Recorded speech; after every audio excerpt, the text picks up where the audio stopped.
evening, gentlemen. Wonderful weather. I'm going to talk to you about Ukraine. Why Ukraine? Well, so many people have asked me, Captain, what's happening on Ukraine?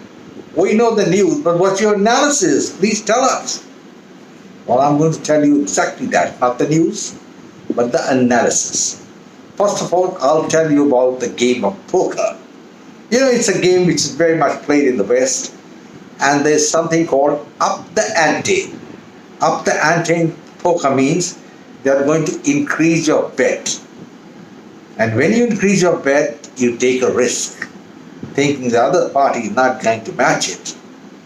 And this is where the Americans have failed, or are going to fail. They have upped the ante in Ukraine. Why? Because the much touted offensive by the Ukrainian army has failed. They suffered heavy casualties, and perhaps they may have taken 10 or 20 miles of territory, but the casualties, the men they have lost, are not commensurate with a few miles of territory which they have taken. The Russians are holding on, and that is a matter of chagrin to the Americans. I'm an impartial observer, and I'll tell you that had Russia won the Ukraine war by now, the entire issue would have been solved. But the fact remains that the Russian army has not been able to make any headway in Ukraine, and after 1.5 years of fighting, all that you've got to show is a little territory in the eastern or the Donbass region is in no way a tribute to the Russian army. But at the same time, it's a very tenacious battle, and the Russians have not said die. The Americans are upping the ante, and they have done this now in a unique manner, something which Zelensky has been asking for months together. They've decided to give the F16 fighter planes to the Ukrainian Air Force.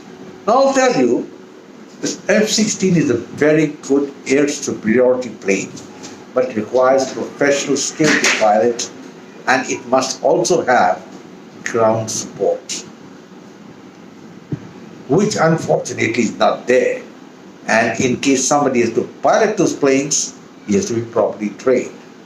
The Americans have announced that two small countries like Denmark and Belgium are going to give about 48 F-16 to Ukraine. But I think this is just a talk of bravado, because by the time these planes are inducted into combat, it will be not before February, March 9, 2024, because till date, not even the training program has yet been finalized for the Ukrainian pilots. But at the same time, as and when these planes do come into battle, they could prove to be a game changer. And the very announcement that these planes are going to be given to Ukraine acts as a great morale booster to the Ukrainian army.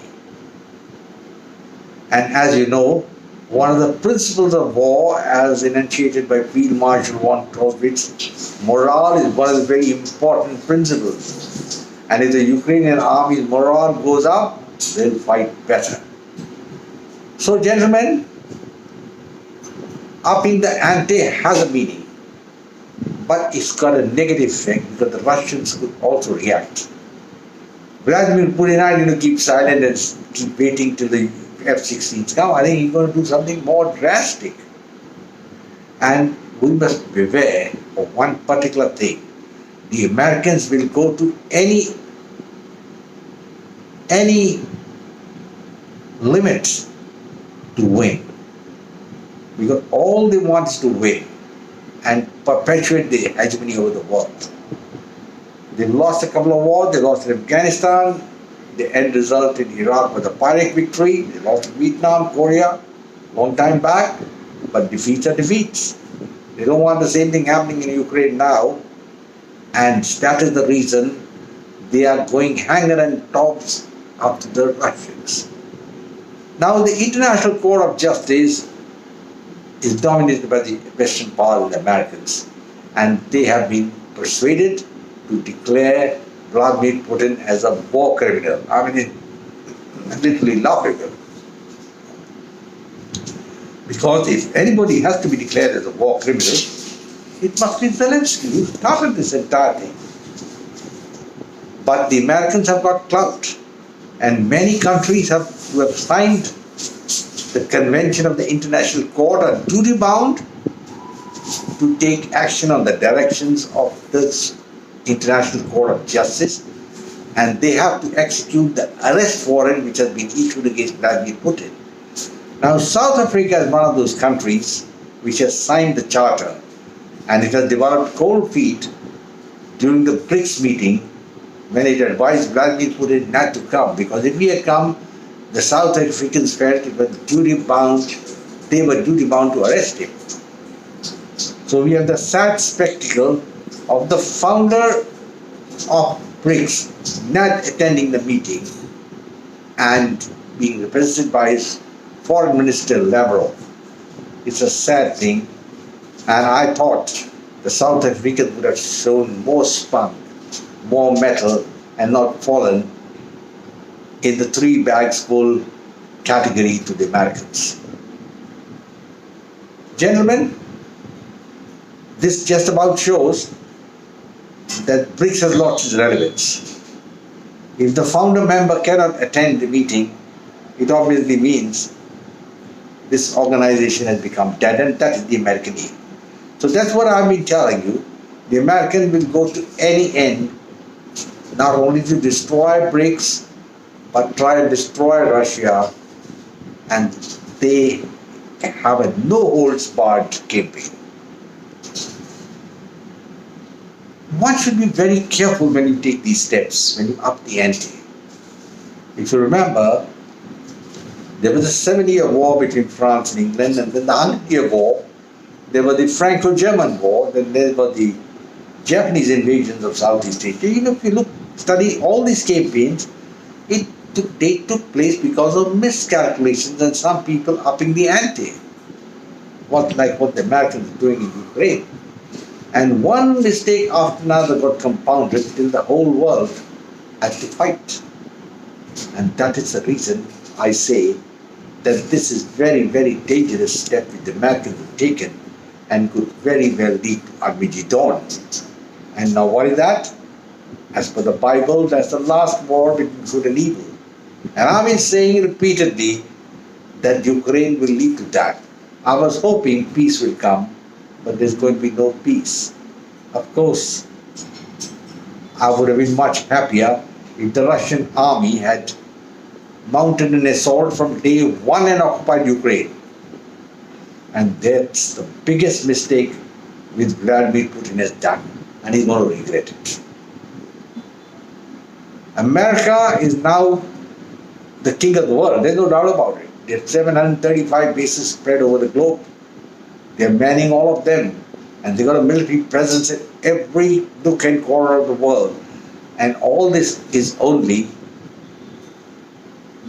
to perpetuate their hegemony. Gentlemen, India fits into the scheme of the Americans to that extent only, so long as it plays ball to the Americans and helps in America hegemony to be spread more and more over the globe for the next 100 years. That is the reason Narendra Modi, the Indian Prime Minister, must be very careful not to get antagonistic with China, because that is precisely what the Americans want. And India-China clash. Because the Americans on their own cannot counter China for the simple reason they don't have the manpower. You may have all sorts of sophisticated weapons, rockets, missiles, radars, whatnot. But you shouldn't forget what Field Marshal Montgomery had said, that to hold the ground, you need the infantry soldier. And that is the Achilles heel of the Americans. After all, you know the great warrior Achilles, he had a weakness, and that was his heel.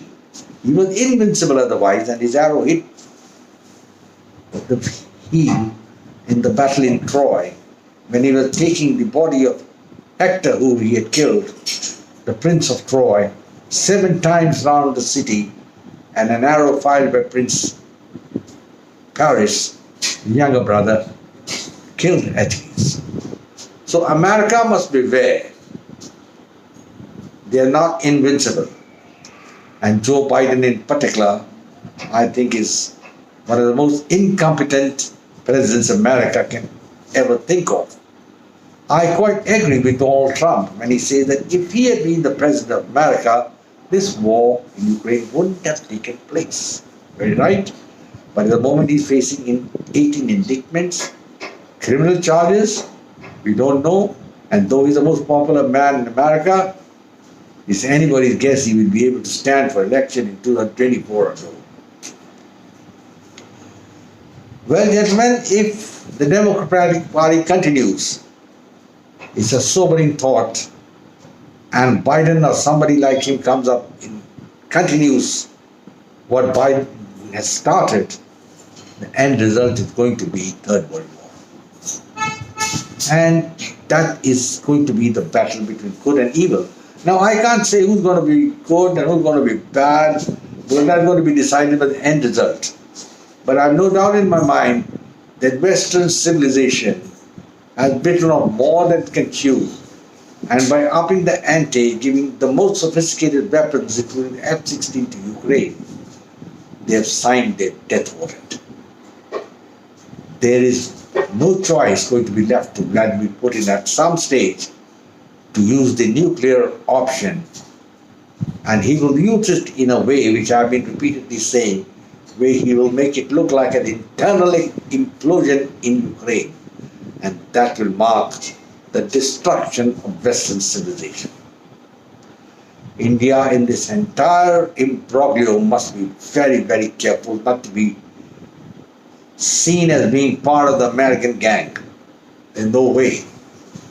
India must chart out its independent policy, and bear in mind that India has at the moment only two friends in the world. One is Israel and the other is the Russia, the erstwhile USSR. Well, gentlemen, I'll keep a watch on the Ukraine results. As I've said, it's a daily occurrence. The Americans have upped the ante, and we are having closer and closer to Armageddon. I will close now and say, Jai Hind, glory to India. Please do subscribe to my channel, share it with your friends, and come back for more. I hope you find what I'm talking about pretty interesting. Goodbye and God bless.